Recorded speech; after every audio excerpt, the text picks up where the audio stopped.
But yet there is a tendency in branding to own, and then to protect that which we own. And I feel it in myself, wanting a legacy, wanting to be right, wanting this to be the purveying model. And that gives rise to a kind of a competition that I don't think is really healthy all the time. It could be, but it isn't. It hasn't been, I think. There's been a lot of this versus that, rather than this and that. There's been an unwillingness, not across the board, but in many corners of professionals and thought leaders that don't want to work together and to co-create something even better. Which is interesting because as a couple therapist in my particular model, I believe in collaboration and cooperation, and that we do better when we're able to do that, when we're able to work toward a common goal and a common purpose and a common vision.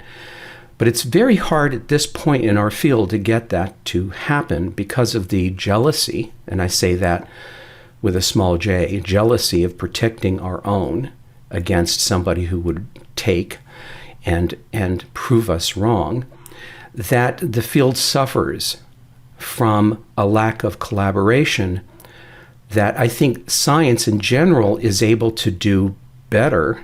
Still, there's a problem there too, but better because of peer review and having to replicate studies in order to validate them. That's starting to happen in our field, but it's still not quite there. Anyway, that's my wrap on it. And some of it is like playing in the sandbox and including all people, not just the people at the head of the class, but all people, and you and I have talked about this,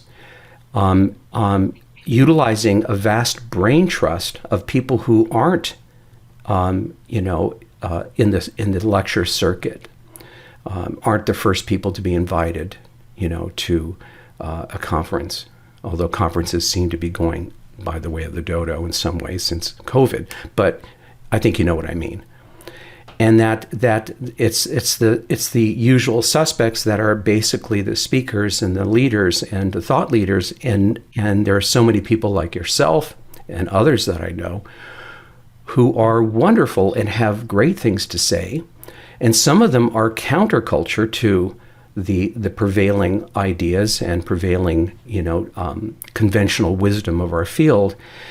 And I think the field is suffering because of it, is my point.